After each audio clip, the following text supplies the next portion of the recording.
Olá, salve, salve, queridos ouvintes, queridos espectadores. Estamos aqui para mais uma edição da nossa revista radiofônica. Informação, prestação de serviço, entretenimento, tudo isso do papo dessa quarta, 20 de março de 2019. Conexão Brasília-Washington. Como foi o encontro entre os presidentes Jair Bolsonaro e Donald Trump? Reflexão madura ou lacração infantil? Já já a gente vai discutir o conceito de privilégio. A cantora Luísa Sonza diz que, aspas, só por nascer branco a gente é privilegiado, fecha aspas.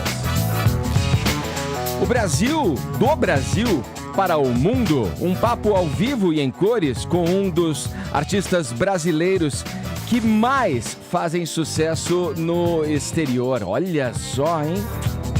Isso, o cara tá com tudo e não está prosa. DJ Alok.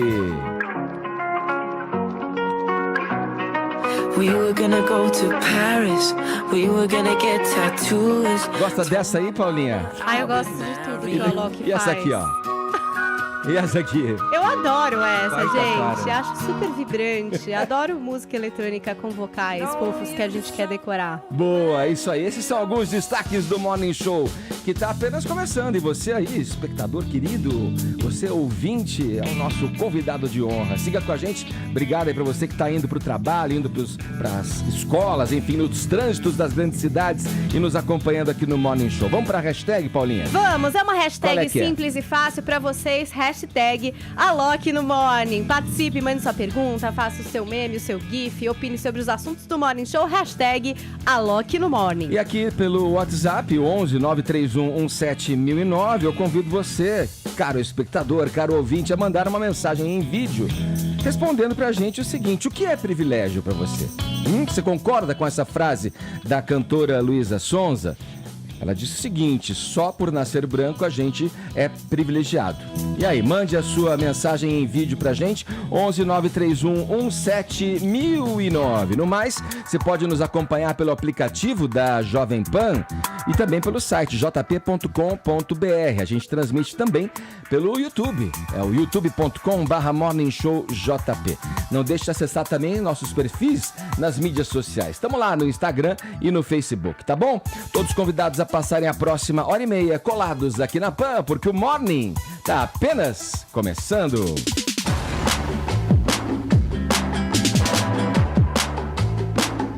Vamos lá, Paulinha, pra gente dar esse start aí. Quem é que deixou o BBB ontem? Vamos começar falando do reality show. E aí? Bom, Edgar, quem deixou ontem o BBB 19 foi o Danley, com 61,21% dos votos nessa que foi a segunda maior votação da história do Big Brother Brasil. Perdeu só para a final do BBB 10, foram 150 milhões de votos, Edgar. Interessante Uau. isso, né, Paulinha? Porque esse BBB é uma das piores audiências da história, pode ser até a pior, mas em termos de votação aí, até por essa polarização aí que teve de Darley com Paula, né? Acabou tendo uma votação bastante expressiva. Exatamente este o ponto, Vinícius Moura. Danley, o carioca, vendedor de picolé, nascido e criado na Rocinha, que queria vencer o reality para ajudar na aposentadoria da sua mãe. Foi ele o escolhido para sair da casa do Big Brother Brasil. E a Paula ficou ali com uma votação de 23,52%, a segunda mais votada, né? Depois teve também a Carolina com 15,87%, mas Paula segue na casa. E havia uma expectativa a respeito desse paredão de que talvez as pessoas, não sei, quisessem ou não quisessem votar nessa menina que já polemizou bastante dentro do Big Brother, Edgar. A gente pode até relembrar aí algumas falas da Paula, tem uma sonora para vocês relembrarem. Vamos ouvir um pouquinho. Aqui, ó. Ela fala dessa aqui sobre racismo, Paulinha. Não, e era aquelas facas de pão, sabe? De cortar pão, ó, faca pequena. Pô, velho, tem muita gente louca nesse mundo aí. E aí eu pensei que ia chegar uma faveladão lá, né? Quando eu vi, o cara era branquinho, morou não sei quanto tempo na Austrália. Cabelo cacheado, porque tem uma olho que Eu também, tem cabelo ruim. eu não fala isso. Eu só uso mesmo o creme de pentear, o shampoo. Ruim é preconceito, cabelo. O que é humor negro? O humor negro é você dar, tipo assim, começar a pegar uma pessoa negra e começar a fazer piadinha contra ela. Isso é humor negro. Isso é humor negro? É. Eu acho que... Meus humor negro. Desculpa, Brasil, mas não é possível, né? É sem querer. Bom, a história do humor negro aí, que não é exatamente isso que ela explicou e não é... Ela não fala de racismo, ela Ela incorre em confundiu frases aí. racistas. Mas a conversa era porque não é legal falar humor negro. Sim. E ela imaginou que o humor negro é quando Sim. você fazia piada em cima de uma Sim. pessoa negra. O que Sim. também, enfim, não é isso. A história do cabelo ruim, que ela disse ali dentro da casa. Essa história de imaginar que todo favelado é negro e se surpreender por Sim, ser um sim. branco que cometeu um crime. São vários outros momentinhos aí, inclusive dizer que uma vez beijou um favelado. Ah, meu Deus, que coisa. Então também teve esse momentinho. E aí teve um momento específico pelo qual ela vai ter que responder na Delegacia de Crimes Raciais e Delitos de Intolerância. Na verdade, é uma investigação preliminar de uma injúria de preconceito baseada em intolerância religiosa que aconteceu dentro do BBB.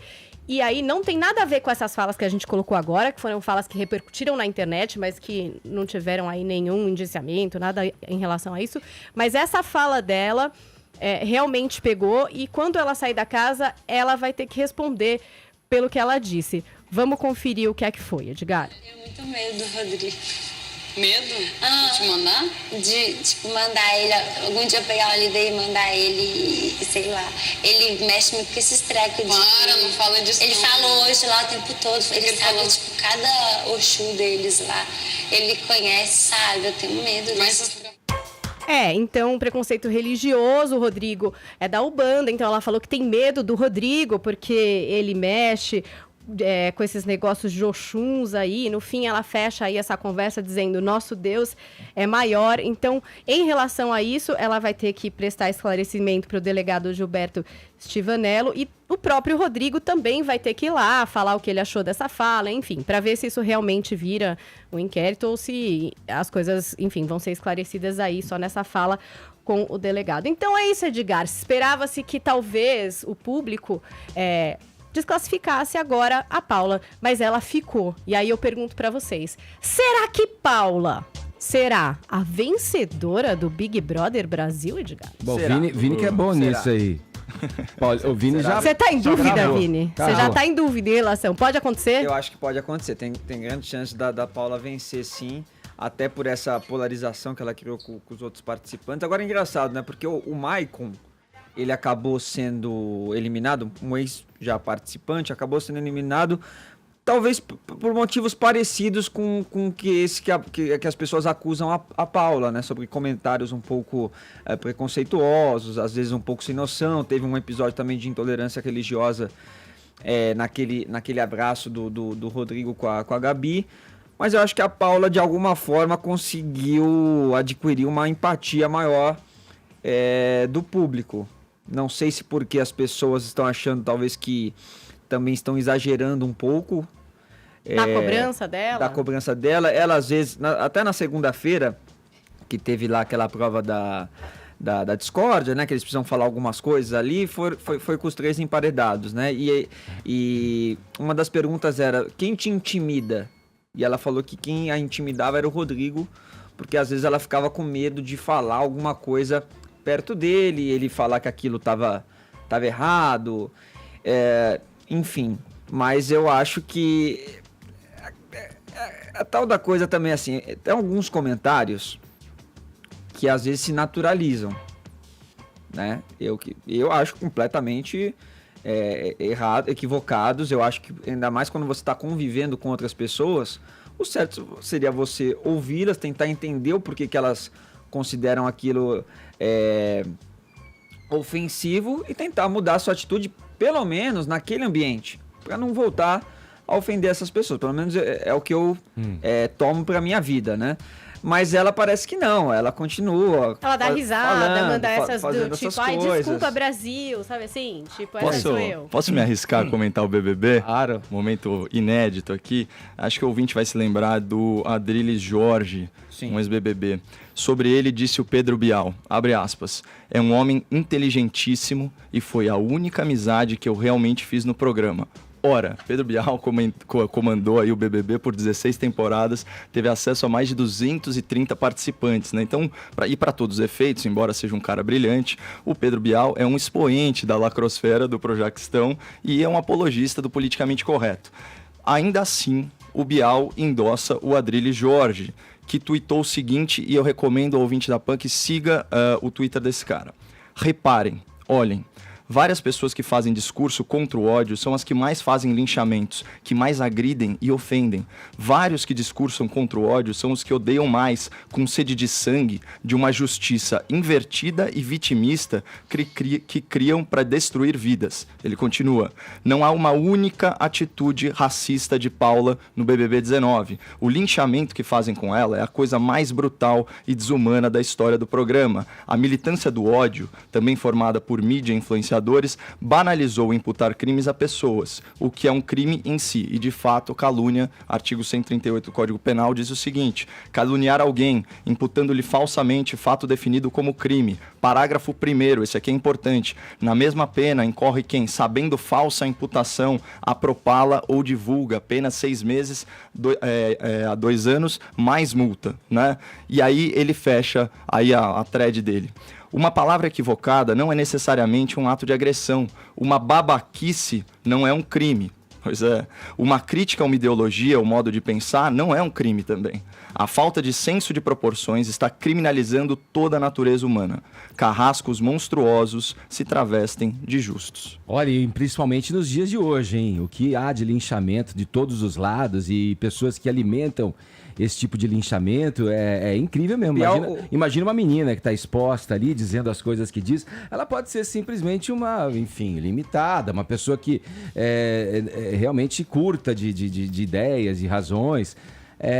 E é o que eu acho que está em questão aqui.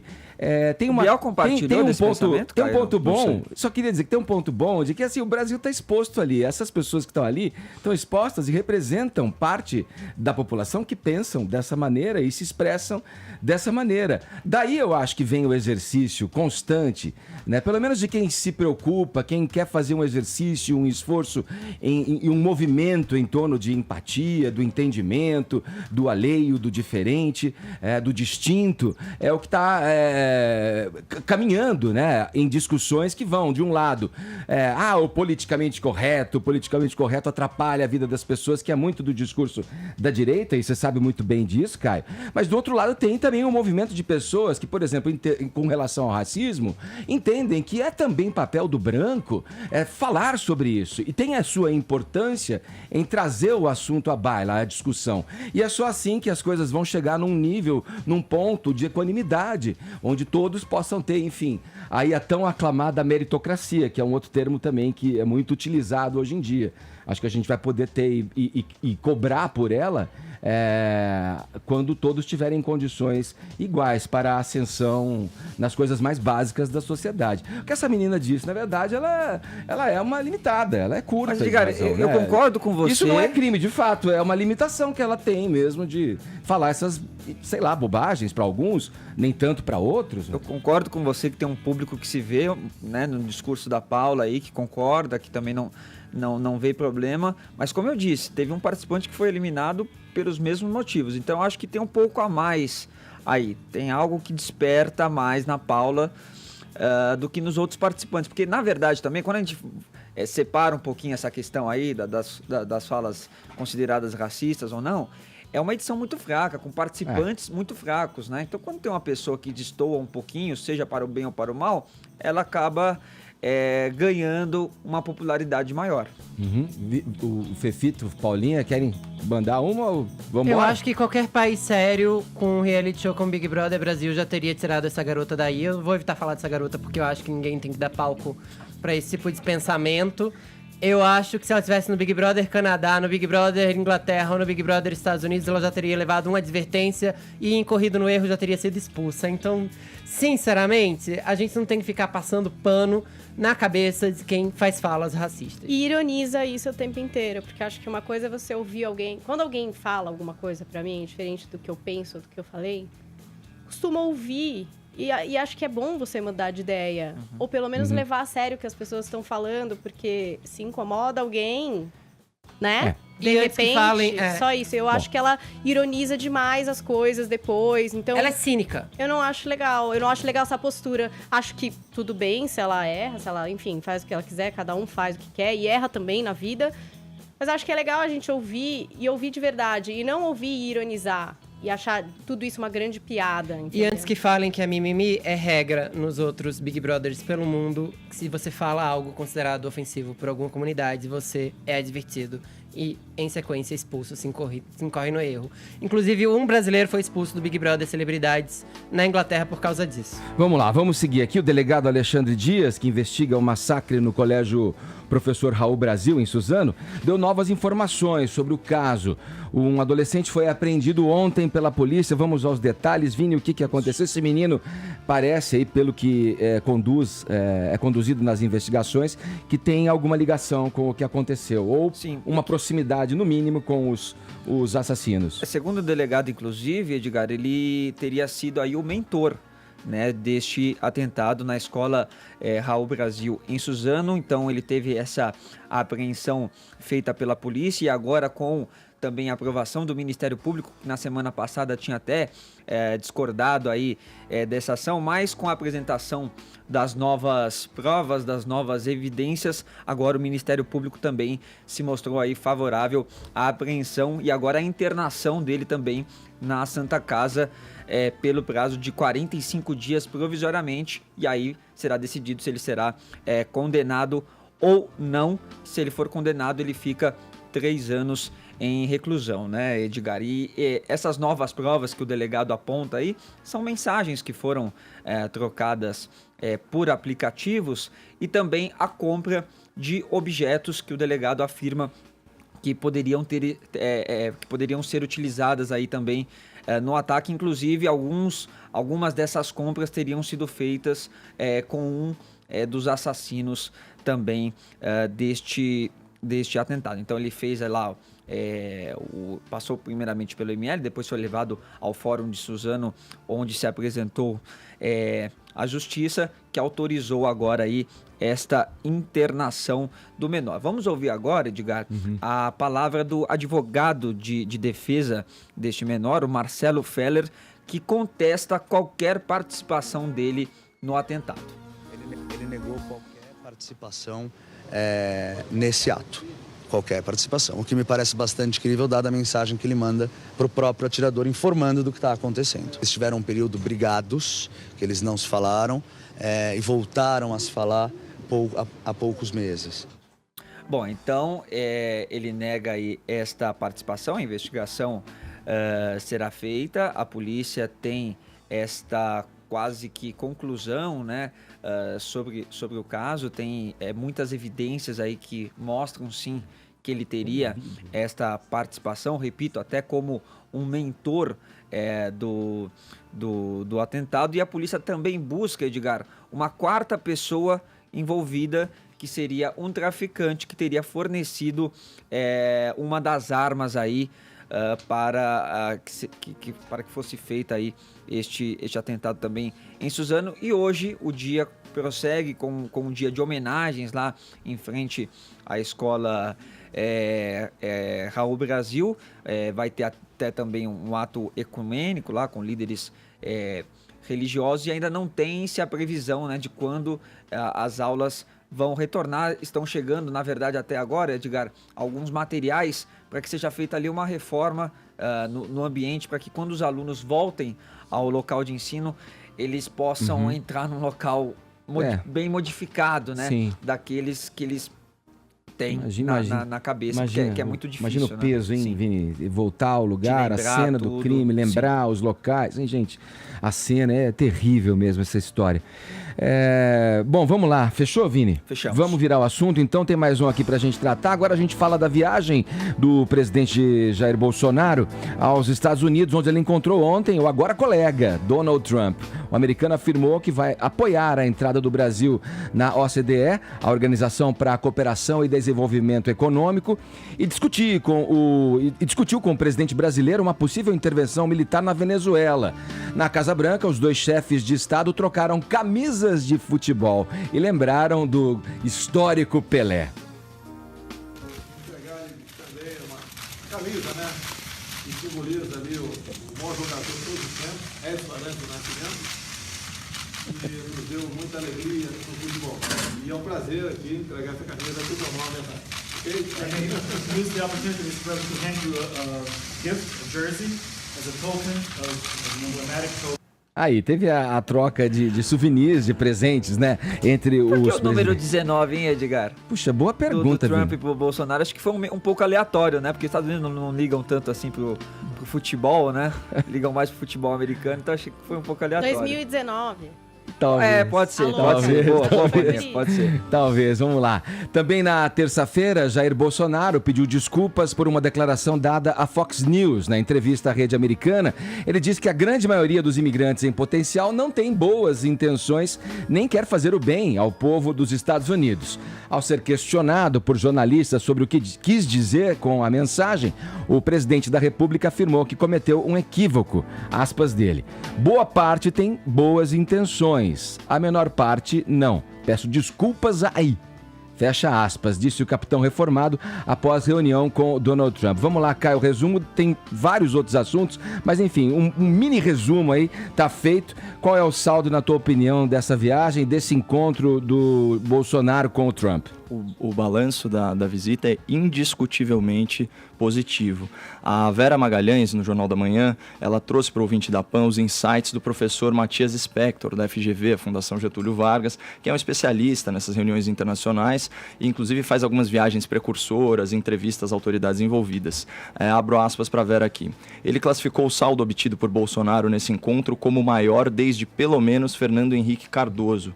No Twitter, fui acompanhar as manifestações do professor Spector e ele falou numa vitória enorme, abre aspas, o maior pacote de concessões já dado por um presidente americano a um colega brasileiro nos últimos 30 anos de democracia.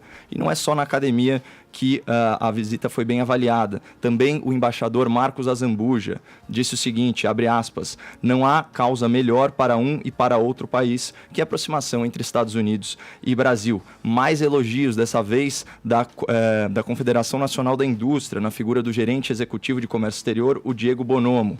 O resultado da visita é muito positivo. Portanto, o que a gente vê aí é um consenso entre os setores da academia, da diplomacia e da indústria sobre o sucesso da visita. Quem que está estrebuchando de raiva, para variar? As ratazanas da esgotosfera da internet e os militantes da extrema imprensa, que estão esperneando. Afinal de contas, como pode, né, um presidente tão obtuso, na visão deles, como pode conseguir resultados tão expressivos? E isso nos leva ao meu comentário de ontem, né? Esse sucesso foi catalisado pela mudança de postura na política externa brasileira, que rompeu definitivamente, e dessa vez em alto e bom som, com o modelo anti-americano do lulopetismo, que estava preso naquela dialética da Guerra Fria de combate ao tal imperialismo yankee. Então, a visita do Bolsonaro, ela joga uma pá de cal naquela crítica rasteira de que alinhamento de ideias não produz resultados concretos. E aqui eu vou usar a brilhante síntese do nosso colega Renan Barbosa, da Gazeta do Povo, sobre o que foi conquistado nessa visita. Abre aspas.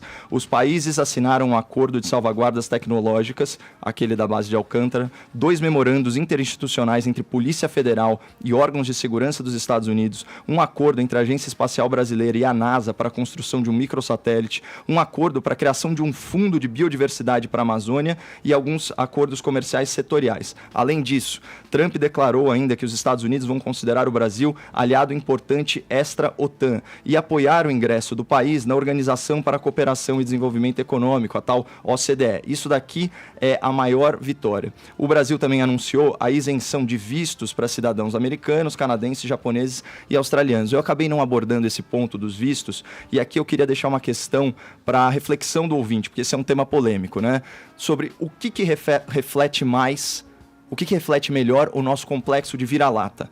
É reconhecer a chaga da imigração ilegal ou fingir que nós estamos em pé de igualdade com potências mais livres economicamente, que atraem as pessoas ao invés de expulsá-las. Né? Então, portanto, na minha visão, a isenção de vistos ela é um estímulo à indústria do turismo e é fundamental para cumprir aquele objetivo proposto em Davos, na Suíça, de colocar o Brasil entre os 40 principais destinos turísticos do mundo. Então, eu acho que esse é o balanço geral que a gente faz da visita. Há que se dizer também, Caio, que não só os que estão na esgotosfera, que ficam, quer dizer... torcendo para dar errado, quanto tudo, pior, melhor. Mas diplomatas renomados, como o Rubens Recupero, como o próprio diplomata Roberto Abdenur, que deu entrevista, acompanhando aqui a Jovem Pan, a gente fica muito bem informado e tem aí as duas posições sempre colocadas que fogem desse deslumbre que pode ser notado inicialmente, né? Principalmente no primeiro dia da visita, né? do Bolsonaro e sua comitiva com relação aos Estados Unidos. Essas pessoas alertam para o fato e temem pelo fato de que pode haver aí o início de uma relação subserviente do governo brasileiro Bolsonaro com o Donald Trump. E só o tempo vai dizer. Por isso a gente tem que ter cuidado para não ficar só enaltecendo, mas para alertar quem está nos ouvindo e a população brasileira das coisas que podem acontecer por aí. Mas aí por exemplo, erro futuro, por né, exemplo, e também falando do presente, e também elogio a uma possibilidade de benefício futuro. Aí a gente está trabalhando com análises, observando a situação que acontece. Essa questão da OMC, é muito por fácil exemplo, jogar para o futuro, né? O futuro a Deus pertence. A Deus pertence e a todos nós, de acordo com as decisões que a gente toma no presente. No caso da OMC, por exemplo, e a OCDE, é importante que o Brasil esteja lá, mas o Brasil tem uma voz ativa na Organização Mundial do Comércio que dificilmente vai ter na OCDE. Enquanto que os Estados Unidos, na verdade, o professor Villa lembra muito bem que o que vale é o que está escrito, os Estados Unidos e o Trump apoiam a intenção do Brasil em entrar na OCDE. Não é uma garantia, o tempo vai dizer pra gente. Aí tem a questão de Alcântara, por exemplo, que eles têm a tecnologia. Quem é que vai se negar a receber uma tecnologia da NASA? Horas. Ninguém em sã consciência pode negar isso. Mas a gente tem uma coisa, e aí eu apelo para a frase que o do Jorge Ben, que o Brasil é um país abençoado por Deus. O Brasil tem a posição geográfica, próximo ao Equador, favorável ao lançamento de satélites, foguetes e para que a tecnologia do domínio do espaço aéreo brasileiro seja implementada. A questão da agricultura, por exemplo. Há que ser dito que os Estados Unidos pressionam o Brasil para baixar taxas dos produtos que exporta para lá e, no entanto, não faz o mesmo com os produtos que o Brasil traz para cá.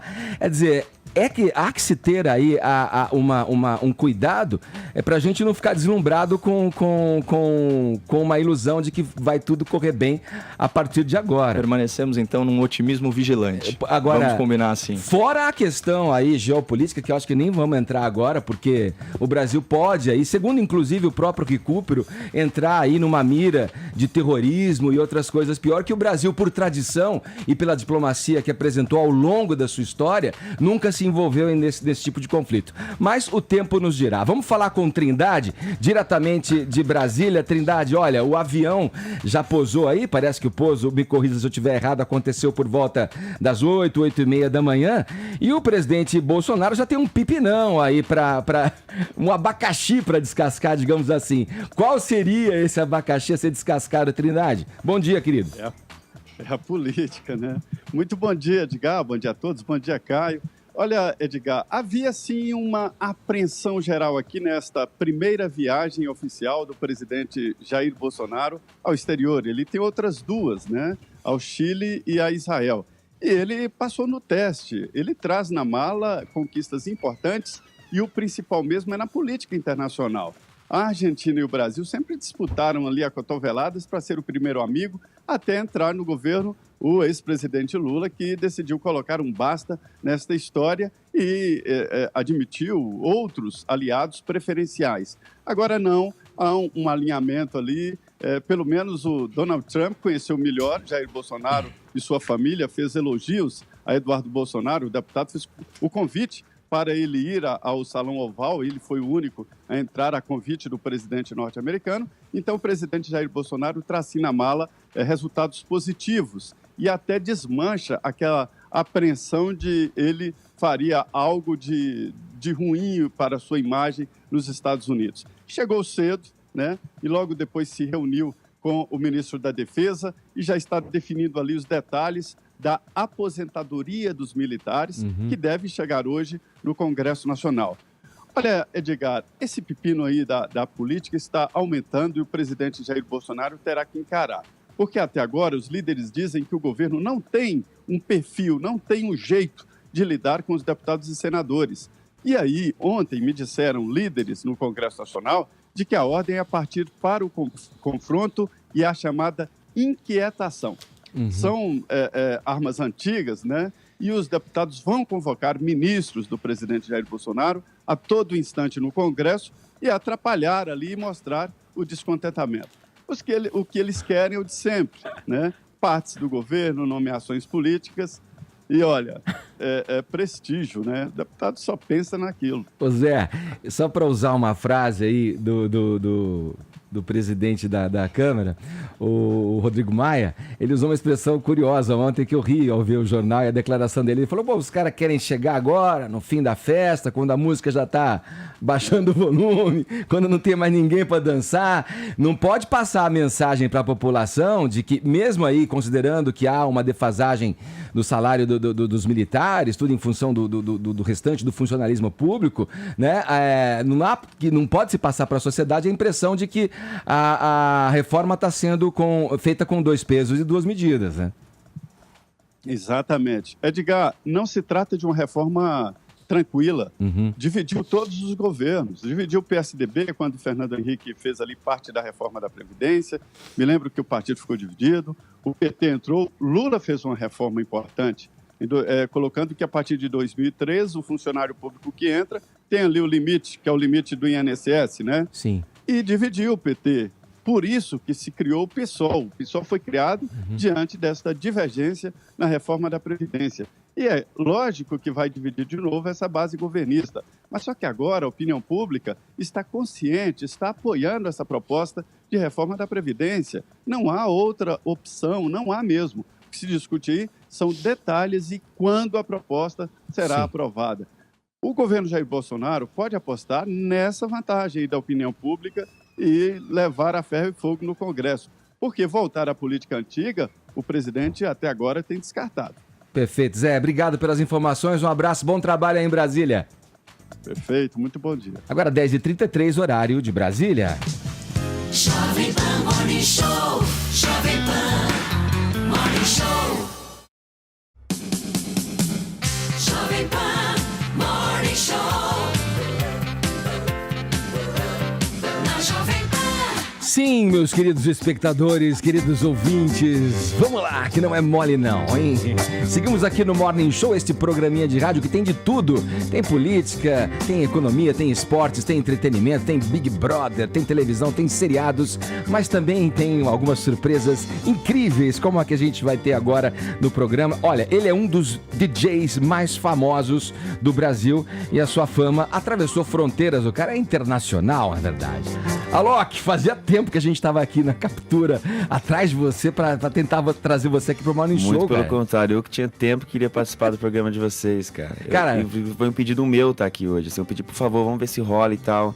Ele falou, Alok, pô, vamos tentar. E aí, de última hora, conseguiu, hein, cara. Cara, até o seu casamento nas alturas, lá a gente fez aqui matéria. Cara, o casamento foi uma coisa de louco, porque não era nem pra ser divulgado, uma coisa tão fechada assim, de repente viralizou de uma forma que nem eu esperava. Vamos falar um pouco mais dele, mas daqui a pouquinho, deixa eu te dar as boas-vindas, e eu quero fazer nessas boas-vindas aqui, trazer um clima, digamos, uma vibe sonora, aliás, do seu novo single, assim posso chamar, All the Lies. Olha aqui, ó.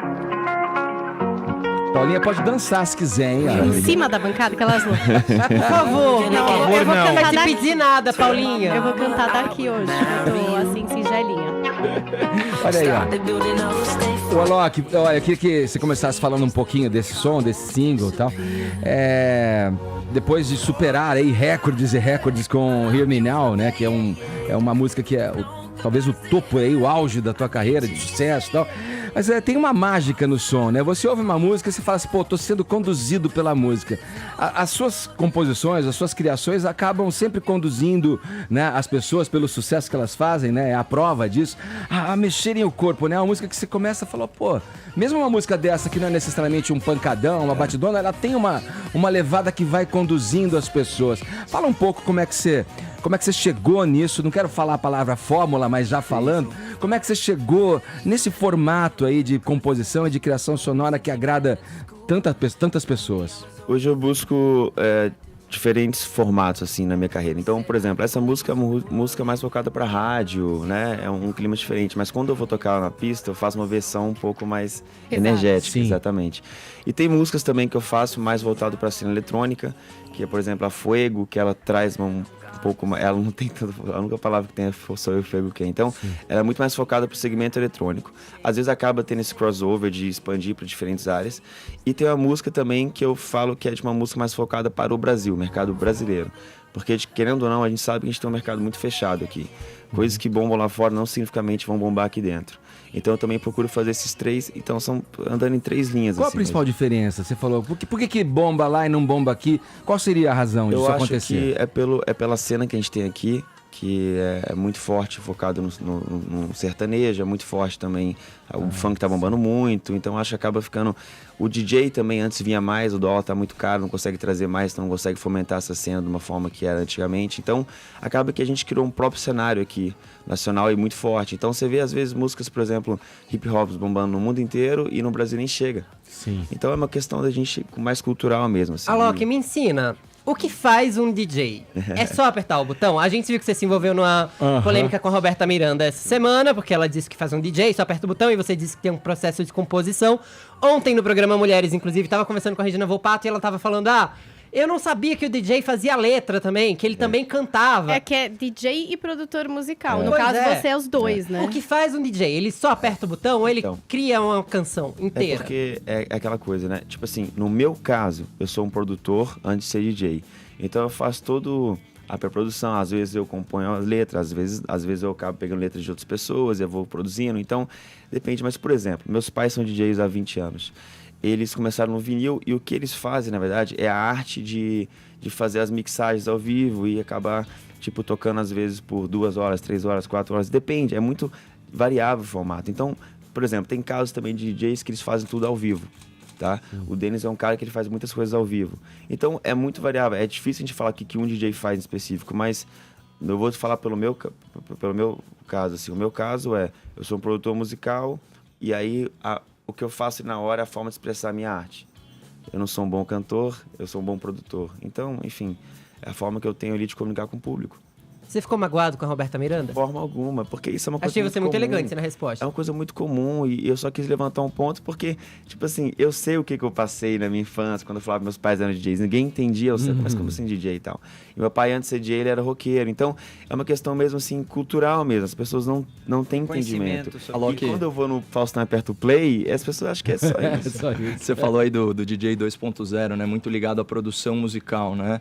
E na época que eu tinha banda, eu andei com o Johnny Franco, o Ziba, que são caras que fizeram alguns trampos aí de música eletrônica. E você trouxe aí à tona essa, vamos dizer assim, essa diferenciação entre o mercado nacional, o mercado gringo. No mercado nacional eletrônico tem aí a prevalência de vocais, de melodias e tal, esse tipo de coisa. Eu queria saber como que é a seleção dos vocais para as músicas que você produz. Se tem, tipo, um processo seletivo, organizado, ou se é orgânico, é o pessoal que você esbarrou, é indicação, pô, esse cara canta bem pra caramba, ia ficar legal, ou se chega a ter um processo seletivo, a música é essa, a vibe é essa, e a gente tá procurando um vocal assim, assim, assado e audição.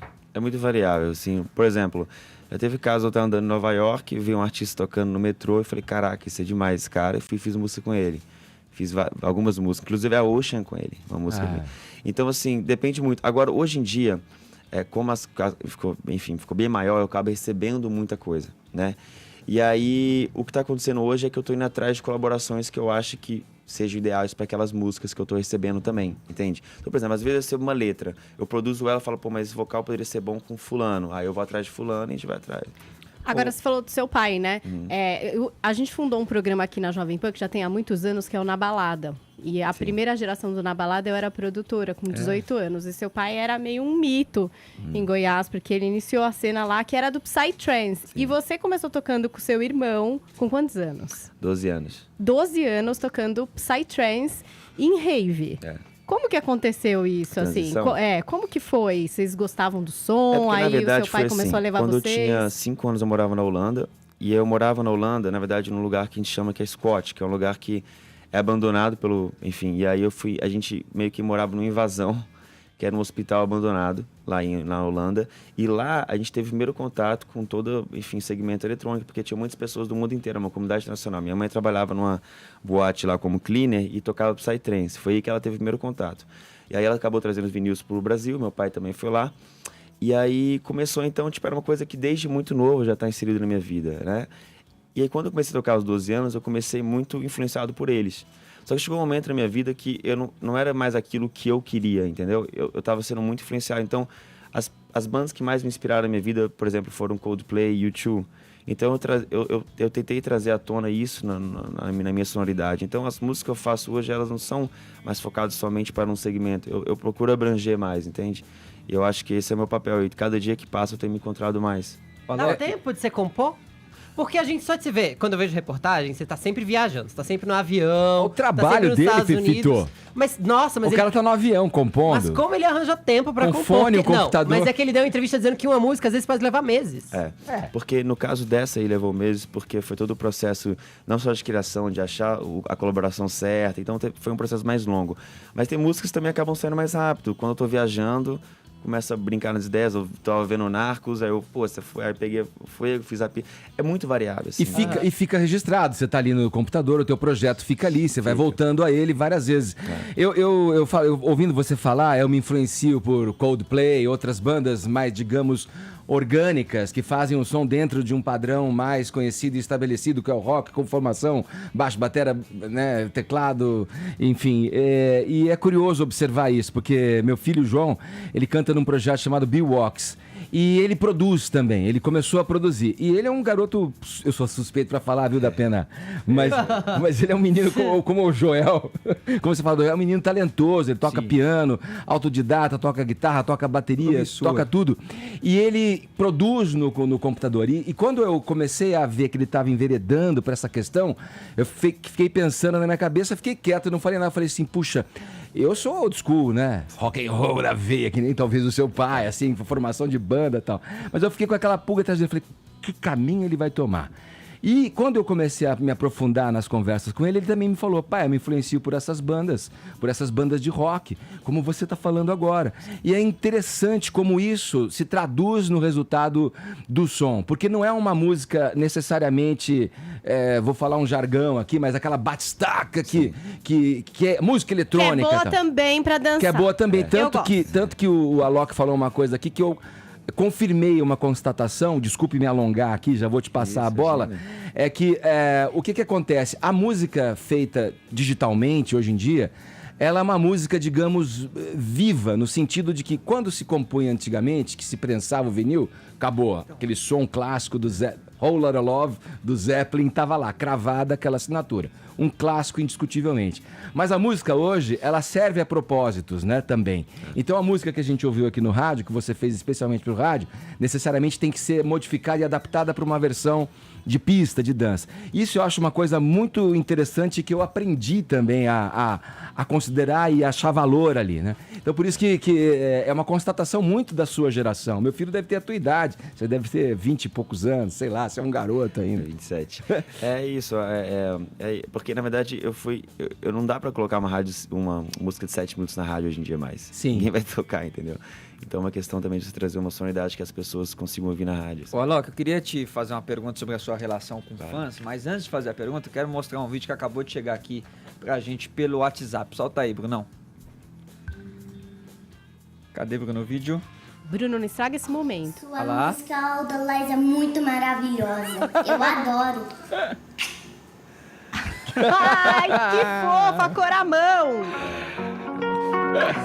Então eu queria te perguntar como que é, tem algum público mais específico? São jovens, são crianças, são pessoas mais velhas? Como é que é a sua relação? E depois que você entrasse um pouquinho, acho que é um assunto até um pouco delicado, mas acho legal você falar também sobre aquela música que você fez em homenagem a uma fã que acabou falecendo, né? Claro. Eu acho que a música que eu faço, ela não tem nenhum tipo de barreira, assim, entende? Pra onde ela vai, eu vou atrás. É muito louco quando eu vejo crianças, assim, mandando mensagens que acontecem com muita frequência, porque eu nunca visei o público infantil. Até porque se eu tivesse visado, eu seria infantil, entende? Foi uma coisa muito orgânica, assim, e é difícil saber explicar por que acontece isso.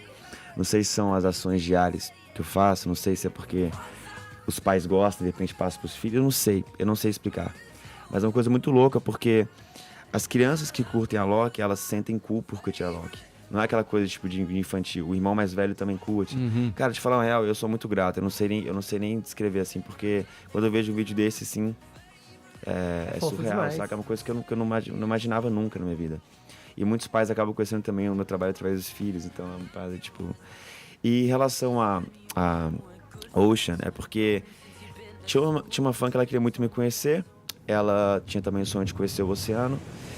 E a gente tentou fazer 5 anos, mas acabou não dando certo porque ela tava com leucemia, se eu não me engano, e ela acabou ficando cega. Então acabou não tendo esse encontro.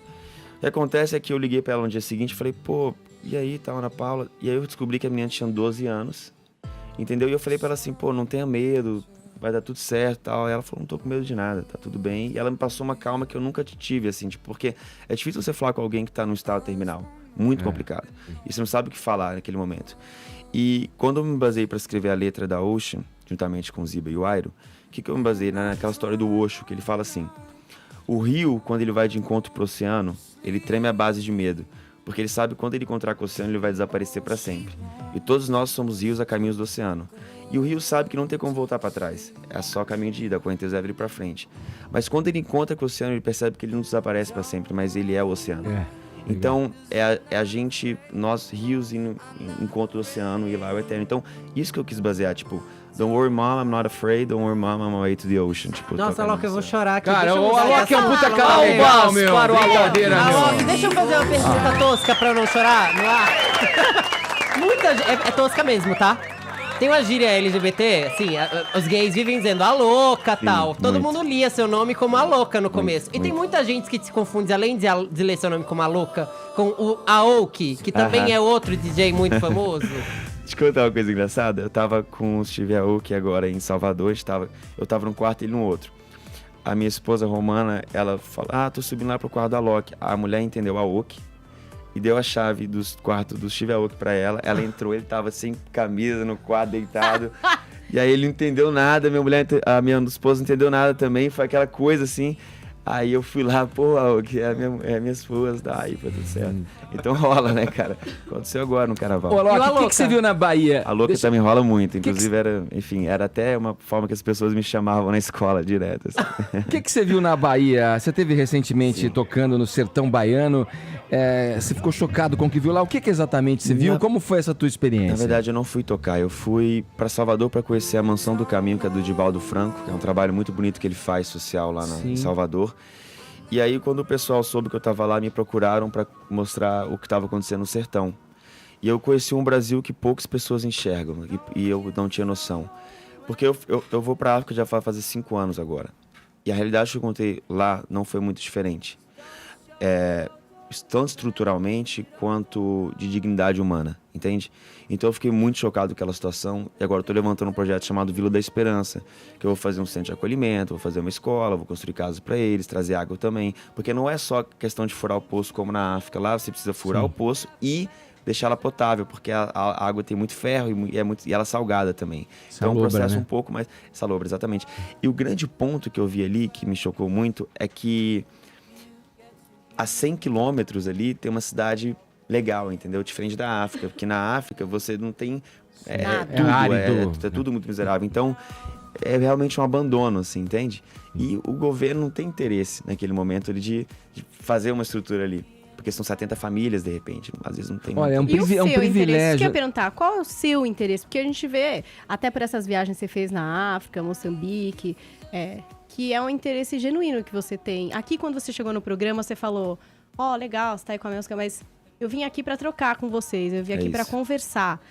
É isso que te move, assim? É tipo assim, eu vejo que o que eu faço na música, ela é uma ferramenta para poder fazer algo que realmente tem sentido na minha vida.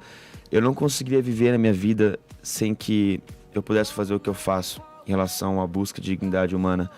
Porque eu já entrei em depressão profunda quando eu achei que eu tinha sucesso, que a gente imagina que é o bem material, de repente é a fama. E tudo isso para mim foi uma questão muito vazia. E eu percebi que o que preenchia meu coração era exatamente fazer o que eu faço hoje em dia em projetos sociais, porque é como se fosse uma satisfação para o meu coração. É como se eu não fizesse isso, minha vida não teria sentido. Eu tenho certeza que se eu não fizer isso, eu vou entrar em depressão. Porque é um propósito de vida, a gente vai encontrando aos poucos. Então, qual que é o meu intuito lá no sertão? É vê-las bem. Sim. Tipo, quando eu vou pra África e tudo... É muito louco eu vou falar assim, mas eu não tenho nem noção do quanto que eu já investi na África. Muito mais do que bens que eu tenho, entende? Então, eu faço isso porque eu vejo resultado lá. Sim. Entende? E quando eu vou lá, e toda vez que eu vejo as coisas acontecendo com Fraternidade Sem Fronteiras, que isso é um projeto muito lindo, assim, aí eu vejo que tudo tem sentido, sacou? O que eu faço no meu dia a dia. Você tá trazendo pra gente aqui um exemplo vivo, né? Um testemunho de quem extrapolou o limite da bolha, né? Porque a gente vive muito aqui, todo dia, falando de assuntos, trazendo questões, refletindo sobre coisas, dando opiniões sobre outras coisas. E você saiu da bolha e foi arejar tua mente e ver a realidade. E a partir daí se motivou a fazer o que você faz. Cara, tô assim, cara... Tô impressionado muito positivamente com você. Não te conhecia, falei pra Paulinha, cara, eu não sei nem. Cara, vou te falar, falei pra Paulinha, eu não sei como é que é a cara do Alok. Olha só vi no dia do casamento. Sim. Porque eu não busco isso, não é o que eu consumo, mas eu reconheço pleno valor. E, cara, você tá dando um exemplo aqui muito pertinente pra gente que fica aqui discutindo coisas muitas vezes sem vivenciá-las. O grande ponto que eu vejo assim é que, na verdade, eu acho que eu faço muito pouco, porque a minha parte, tem pessoas fazendo muito mais, entende? Lá, todos os dias, com trabalho voluntário. Existem muitas pessoas fazendo os trabalhos muito mais esforçados, enfim, que exige muito mais esforço do que o meu. A minha parte, eu acho que ela é muito mais simples, entende? Tem um contexto, se você me permite, rapidinho, que é uma conversa, é bem boa, mas é uma conversa de um esquilo com um pássaro. Aí o esquilo pergunta assim pro pássaro, sabe quanto pesa um floco de neve? Aí o pássaro fala, não tenho ideia, acho que não pesa nada. E ele falou, pois é, eu também achava isso, eu fiquei contando aqui o dia inteiro sem fazer nada, e eu contei que tinham caído 2.999.999 flocos de neve naquele galho, nada tinha acontecido. Mas quando caiu o floco 3 milhões, aquele galho quebrou e tudo mudou.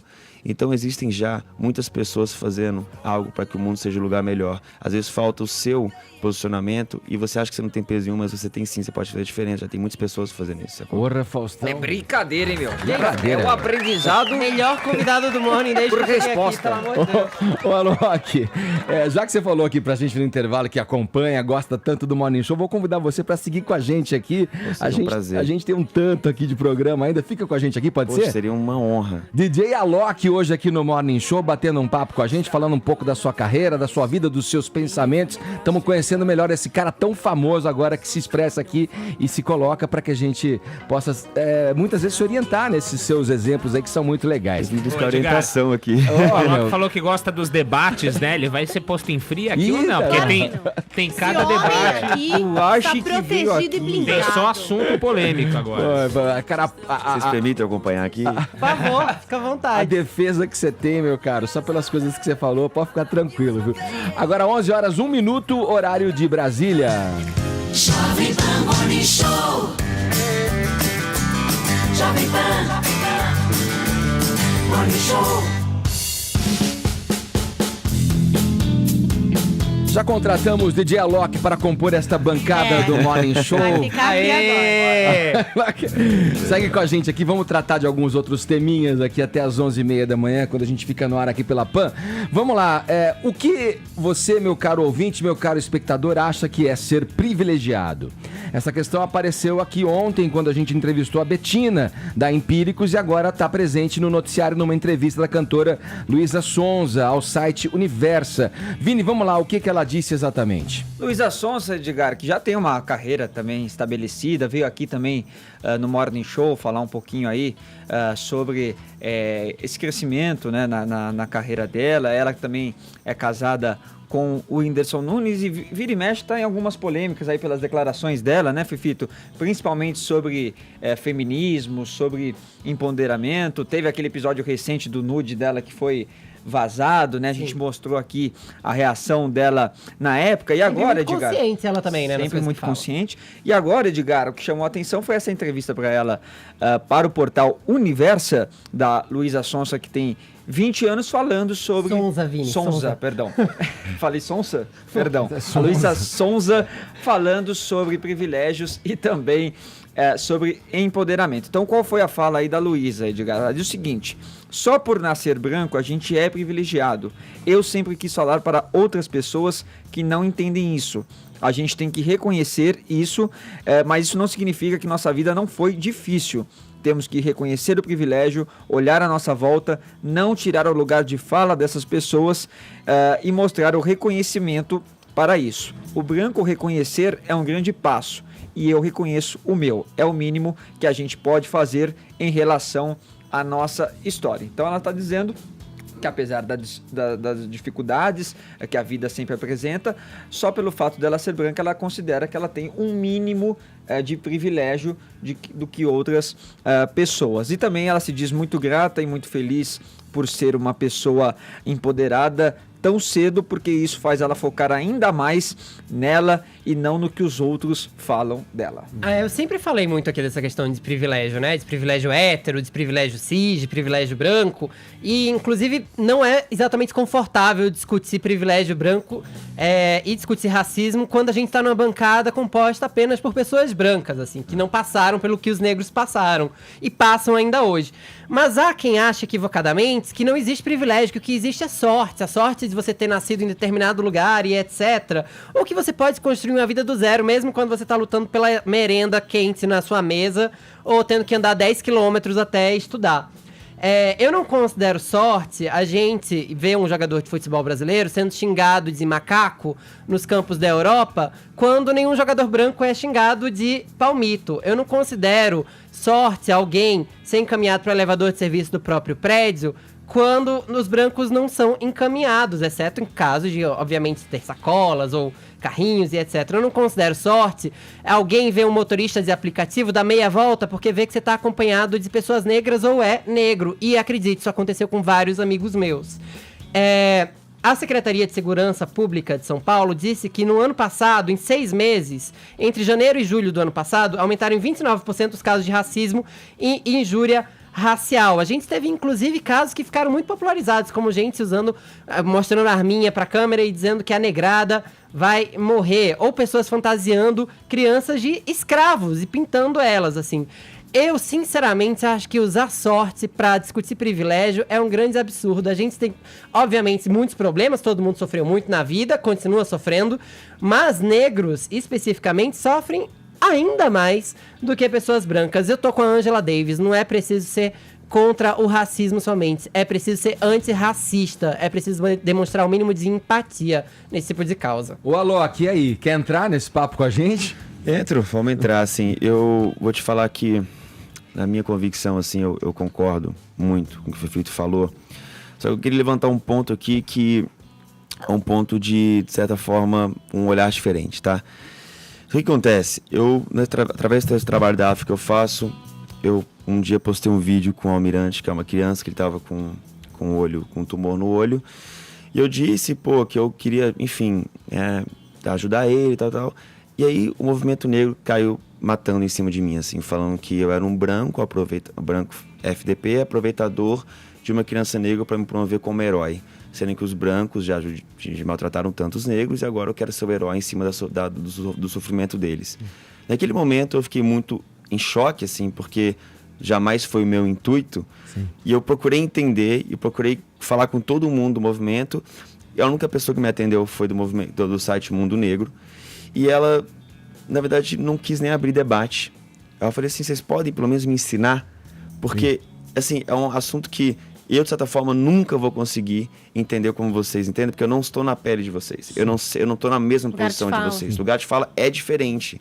Só que, ao mesmo tempo, eu também tenho o meu lugar de fala com a minha opinião. Você pode ser um grande aliado, né? Na minha opinião, assim, o que eu senti foi um ataque, tudo bem, justificável, mas que eles não me trouxeram uma solução. Sim. Aí eu falei assim, então qual que é a solução? A única coisa que ela falou foi assim, se você fosse um negro fazendo isso, não tinha problema. Aí eu falei, então, não fui, tipo assim, tipo, olha só, escuta, eu falei assim, você está sendo egoísta de certa forma, porque quando eu conheci o projeto tinham 3 mil crianças, hoje já está com quase 20 mil, desde quando eu entrei no projeto com Fraternidade Sem Fronteiras, que é um trabalho maravilhoso, e de repente você falar isso, eu acho que você está sendo um pouco egoísta também com as pessoas que estão lá, mas eu entendo você. Eu entendo que eu jamais vou entender o que... Tipo, eu jamais... Assim, você entendeu, né? Você não entende como bate pra eles. Tipo, porque... eu entendo vocês, eu tento me colocar no lugar de vocês, mas eu quero uma solução, porque eu vou continuar errando, então, se vocês não quiserem me explicar. Sim. Entendeu? Uhum. O Caetano falou uma coisa que eu achei interessante, quando teve o episódio, Vini, da Daniela Mercury. Eu ia falar justamente isso agora, Edgar. E ele tocou num ponto, assim, que quando você tem aí anos e anos de orgulhos feridos, né? De bloqueios, de exclusão. A reação natural do ser humano, da gente, é refutar. É ter uma reação arredia, né? É claro que tem defeitos e tem erros aí. Tenho certeza que outros negros poderiam ter uma visão diferente. Talvez você não tenha chegado neles, né? Quer dizer, é uma relação que é conflitante mesmo. Você vê essa posição da pessoa que te alegou, não, você agora quer tirar proveito de uma situação... né, de um lugar onde você não deveria, quer dizer, é uma relação ressentida de fato. Como a gente é capaz de extrapolar isso de modo a entrarmos no entendimento?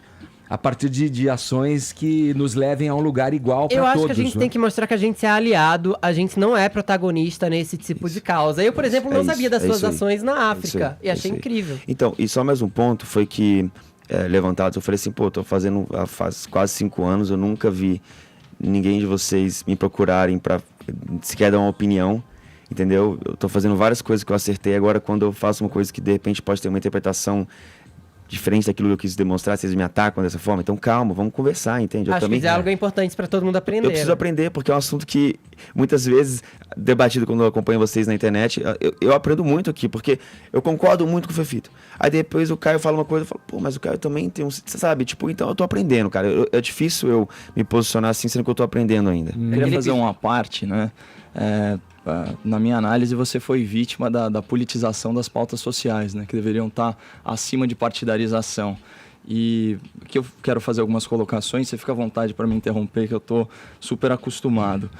Fefito, ninguém tem um monopólio da empatia, ninguém está aqui para negar as durezas da vida. Em que momento Só que a questão semântica, ela é muito importante porque ela tem consequências práticas. Eu trouxe aqui esse livro, que é o Direitos Máximos, Deveres Mínimos, do Bruno Garchagen, que aborda com maestria a questão do privilégio e mostra os dois lados da moeda, inclusive na sua argumentação. Então, no campo da esquerda progressista, abre aspas, a teoria do privilégio, desenvolvida pela professora feminista Peggy McIntosh, fundamenta uma percepção ideológica segundo a qual o privilégio se dá em função de aspectos econômicos e sociais mais vantajosos. Tá?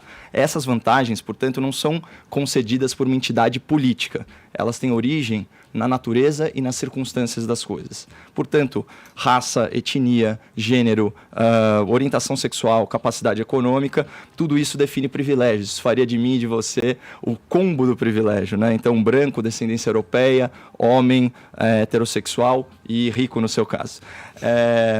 Agora, essa é uma derivação da dialética marxista da luta de classes, aquela velha lógica do opressor e do oprimido que vem, vamos dizer assim, exportada de uma ideologia comunista. Beleza, esse é o campo da esquerda. No campo da direita liberal e direita conservadora, o privilégio ele tem origem estatal, inclusive respeitando a etimologia da palavra. Privilegium, do latim, é uma lei para poucos, que poucos usufruem, certo? O que pega? Frase do economista Lawrence Reed. Ele propõe um teste para verificar se um suposto direito é válido. Esse direito pode ser usufruído por todo mundo ao mesmo tempo e da mesma maneira? Se não for o caso, é provável que se trate aí de um privilégio. A minha definição pessoal, que deriva inclusive da leitura desse excelente livro, é que o privilégio é aquilo pelo qual todos pagam e poucos usufruem. Por exemplo, universidade pública para elite. Por exemplo, as superaposentadorias para o alto escalão do funcionalismo público, ou até acesso a contratos mais vantajosos com o governo e suas respectivas estatais. O que acontece? Vantagens e desvantagens no nascimento, na natureza, elas são circunstanciais, elas não são absolutas. Por exemplo, se você quer ser um velocista, ganhar a Olimpíada, ser negro é um privilégio. Você vai ter uma vida enfrentando o racismo, dependendo da sociedade que você nascer, mas ser negro é um privilégio. Se você quer ser jogador de vôlei, né, você ser extraordinariamente alto é um privilégio também. Por aí vai. Então, qual que é o ponto para fechar o argumento? Tratar as diferenças como injustiças implica necessariamente em adotar mecanismos de correção para essas injustiças. O problema é que isso fere uma das bases da democracia, que é o quê? O princípio da isonomia, que é a igualdade de todos perante a lei. Então, assim, todas as sociedades que tentaram artificialmente buscar o que se chama de igualdade de resultado, elas ruíram, que é o caso de todo o bloco soviético. E aqui eu deixo uma pergunta aí para a bancada. Quem que é mais privilegiado pela natureza, pela circunstância? O Pelé, que nasceu um gênio, ou o Caio Coppola, que não nasceu com nenhum talento especial? Deixa eu fazer uma parte aqui para mim começar do começo. Se você disse que está acostumado a ser interrompido, você é novo aqui no programa, esse programa é um programa de conversa, é um programa de debate. É um programa só para deixar o convidado à vontade. Não, ele conhece o programa, já falou que ouve o programa, então, e eu acho que ele sabe tá em que casa, aqui, Loki. a gente, foi o que eu disse ao recebê-lo aqui, a primeira coisa, dei as boas-vindas. Agora, quando você diz, eu estou acostumado, lembra que eu te disse, você incita um pensamento em quem nos ouve, fala, olha, o Caio é interrompido. Sim, eu sou manipulador das massas. O tempo, você talvez não perceba, mas você manipula mais do que você talvez gostaria. É só observar, talvez você entrando nas mídias sociais, tendo um perfil no Twitter ou no Facebook, sei lá. Facebook acho que você tem, né? Você vai ter essa constatação. Mas o que eu queria dizer, o à parte dentro de um programa de conversa, ele se faz necessário. Veja o tempo que você ficou falando. A gente ficou te ouvindo. Sim. A dinamização e o meu trabalho aqui muitas vezes entra no âmbito da opinião e do contraponto, porque a gente aqui na bancada não tem alguém que fale da política trazendo o contraditório. Para que não fique só uma opinião unificada e, claro, limitada em si, porque ela é unificada, a gente aqui às vezes faz um exercício de trazer um outro lado. A questão do privilégio que você coloca, você citou aí, velocistas, atletas, negros, americanos. Eu acrescentaria cantores, musicistas. E a história nos mostra, Caio, que essas pessoas muitas vezes ascenderam exatamente por trazerem benefícios às nações às quais elas representavam. Tanto no campo das Olimpíadas, tanto no campo da música.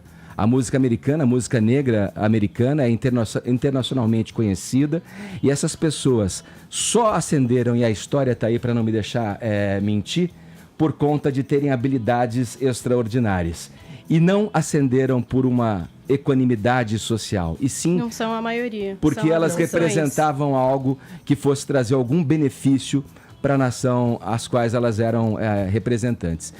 São a parte, você vê, né? É uma colocação. E tem uma questão, deixa eu acrescentar uma coisa. Eu concordo com a Paulinha, diz que eles são exceção à regra. A gente está num país que, por exemplo, não apoia o esporte. Então, assim, a gente poderia ter mais velocistas? Poderia. Algum velocista negro que poderia estar nas Olimpíadas não recebeu o apoio que poderia ter recebido de alguma empresa por ser negro? Muito provavelmente, sim. É mais fácil apoiar um time de vôlei composto por um monte de gente branca e alemã? Super! Para uma empresa que sabe do país que vive, que sabe de um país com consciência racista, que é o nosso, mas que não admite que é racista, é muito melhor apoiar pessoas que parecem propaganda de margarina ali. Óbvio que existe o Pelé, e o Bolt, e um monte de gente, e que bom que essas pessoas conseguiram ascender pelo próprio esforço. Mas o fato de eles serem negros e terem algum tipo de vantagem física não necessariamente torna a vida deles mais fácil. Até porque a gente está discutindo aqui um tipo de privilégio no esporte e tudo mais, mas a gente esquece do seguinte, né? A maioria dos negros nesse país tá tentando só sobreviver. Eu vou ler aqui um tweet que eu até retuitei, da Tereza Cristina, que nem diz respeito necessariamente a privilégio, mas também repassa por isso. Ofender negros e minorias rende notoriedade lucrativa.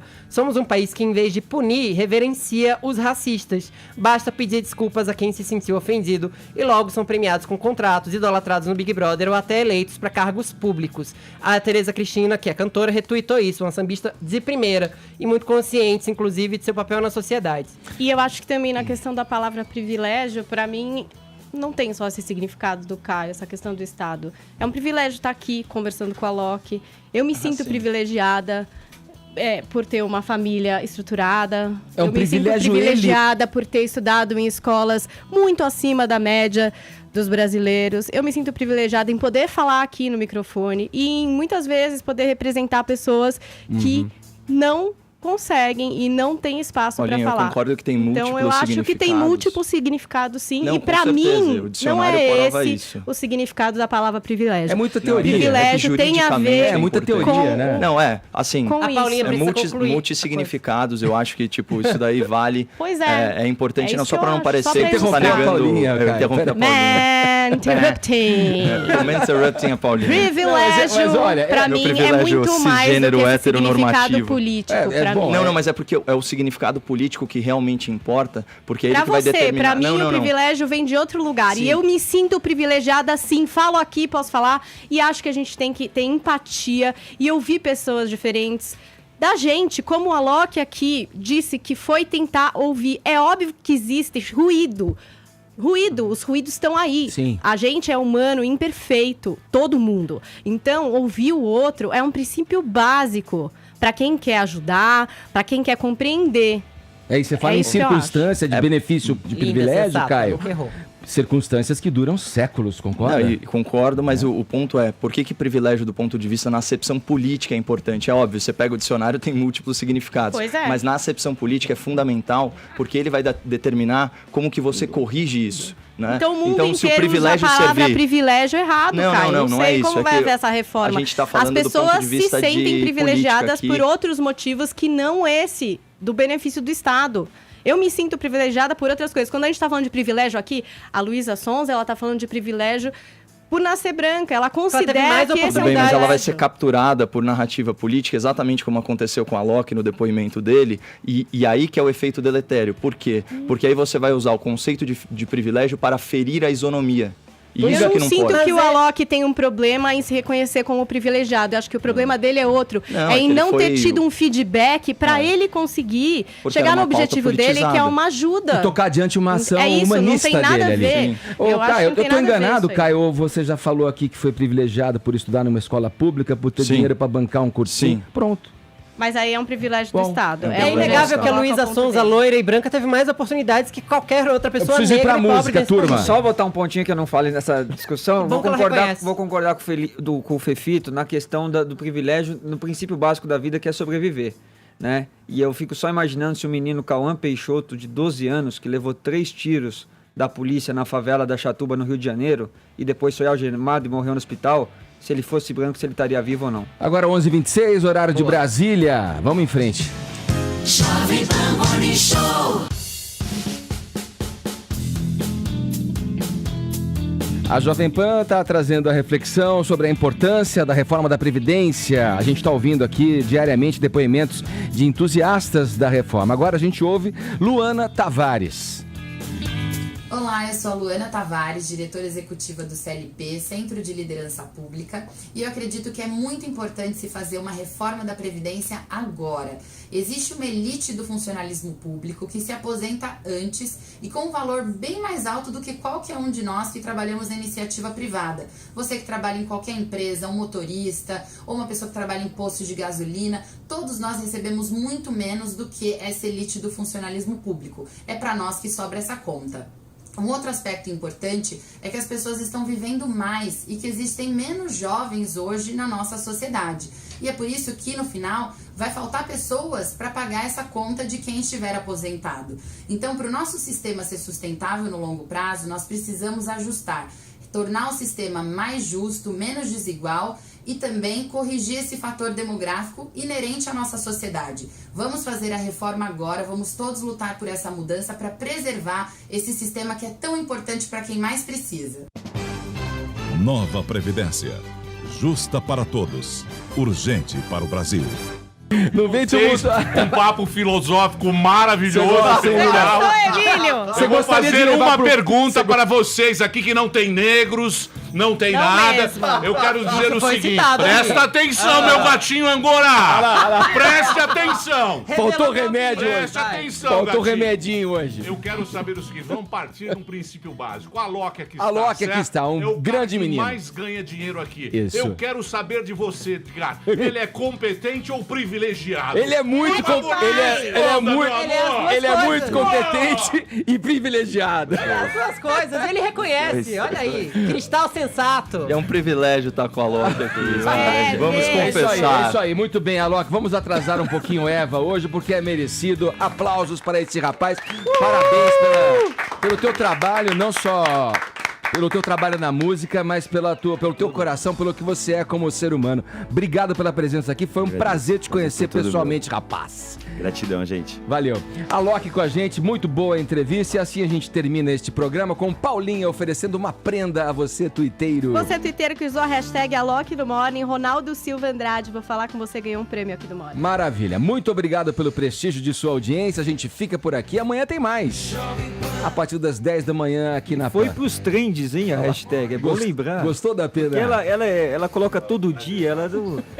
Boa da Pena, me ajuda sempre. Valeu. Morning Show.